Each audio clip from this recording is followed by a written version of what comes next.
beel ka mid ah beelaha dego gobolka Gadow waa beesha Faqa Yaquube ayaa 4 neef oo geela ku wareejiyay barsaab ku-xigeenka gobolka Gadow Ismaan Nuux Xaaji Macalimow. beesha Faqa Yaquub ayaa sheegtay inay diyaar u tahay la shaqeynta ciidamada xoogga dalka ee ku sugan gobolka Gadow. ugu horeyn ayaa waxa goobta ka hadlay gudoomiye ku-xigeenka degmada Doolow Aadan Madoobe oo ka mid ahaa odayaashii geela waday. Cabdi Fataax maamulka Balaxaawo odayaasha dhaqanka reer Gadow gaar ahaan Faqa Yaquub waxaan soo dhaweynayaa oo u mahadcelinayaa odayaasha u keenay martiqaadka geela ciidanka federaalka ee xoogga Soomaaliyeed. waan soo dhaweynayaa waan u mahadcelinayaa waxaan leeyahay saan heeliyo ula garab taagnaada. qaar ka mid ah odayaasha Faqa Yaquub ee geela waday ayaa sidoo kale sheegay inay ka beel ahaan diyaar u yihiin la shaqeynta dawladda federaalka Soomaaliya waxaana hadaladoodii ka mid ahaa bismillaahir rahmaanir rahiim. anigu magacaygu waa Aadan Faarax Dhuxul waxaan ka mid ahay odayaasha dhaqanka ee gobolka Gadow gaar ahaan degmada Doolow. waxaan macnaha buuxa waan maanta nimid oo taariikhda tahay 4 bisha 3 2020 waxaan wadnay geel aan ugu talagalnay martiqaadka ciidanka iyaga oo Balaxaawo jooga yani martiqaadkooda geelaasaan keenay oo hordhaankiisa ah ciidanka xoogga dalka iyo raashin aan ugu talagalnay ayaan keenay oo u wadnay ciidanka iyaga. inta kadib waxa ii dheer oo rabaa inaan ku daro gobolka Gadow wuxuu ka kooban yahay 7 degmo. 7 degmada anigoo ku hadla magaca beesha Faqa Yaquub waa deganahay 7daba. sida awgeed waxaan rabnaa in aan ogeysiino u sheegno madaxdayada qaranka degmo ilaa qaran in aan hil iyo hooba garab taaganahay dawladda Soomaaliya.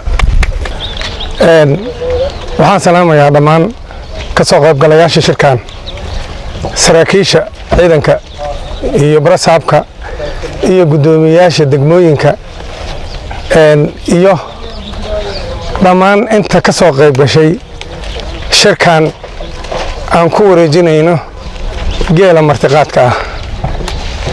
waxaan geela aan wadno waa 4 neef oo geel ah. waxaan u keenay ciidanka xoogga dalka ayaan u keenay annagoo ah beesha Faqa Yaquub. geelaas hadda gacantanadu ku jiraa waxaan rabnaa inaan ku wareejino waxaana annagu ka soo dhaqaaqno geelan ka keenay degmada Doolow Soomaaliya. sidoo kale isla goobta geela lagu wareejinay waxa goobjoog ka ahaa xildhibaan ka mid ah xildhibaanadii 9aad ee baarlamaanka federaalka Soomaaliya mudane Cabdi Fataax Nuur Mataan oo isla goobta ka hadlay. Cabdisalaan waxaan aad iyo aad ugu mahadcelinayaa odayaasha beesha Faqa Yaquub ee u soo istaagay inay ciidamadooda garab istaagaan in ay hiil iyo hool la garab istaagaan maantana ku wareejinaya barsaabka gobolka 4 neef oo geel ah si uu ugu wareejiyay ciidamada xoogga dalka Soomaaliyeed. waa arin aad loogu farxa aad baan u soo dhaweynayaa waan inkaga mahadcelinayaa waxaan inku boorinayaa inaad mar walba aad garab istaagtaan dawladdiina iyo ciidanka qalabka sida. waxaan aad iyo aad waxa weeye u taageersanahay howlgalka ka socda gobolka uu hogaaminaya barsaabka iyo ciidamada qalabka sida iyo kuwa xasilanta. waxaan leeyahay dawladnimo loo gudbay Soomaaliya ha israacdo Soomaaliya ha guuleysato adowga Soomaaliyeedna ha jabo. gabagabadii ayaa waxa beesha geela keentay ee Faqa Yaquub u mahadceshay gudoomiye ku-xigeenka gobolka Gadow Ismaan Nuux Xaaji Macalimow oo hadda maxaan ku raadaa aan degmadooda ku suganahay maamulka degmada Doolow ee dhammaan maamulada degmooyinka ka shaqeeya xildhibaanka xildhibaan Cabdi Fataax odayaasha beesha Faqa Yaquub iyo saraakiisha ciidanka oo nala joogtaba. mahadcelinta bilaan ayaga iska leh. waxa weeye saad aragtaan balka waxaan noola keenay geel 4 neef oo beesha Faqa Yaquub ay nagu soo wareejisay odayaasheedii gudoomiye ku-xigeenka degmada Doolow iyo xildhibaan Cabdi Fataax nagu soo wareejiyeen.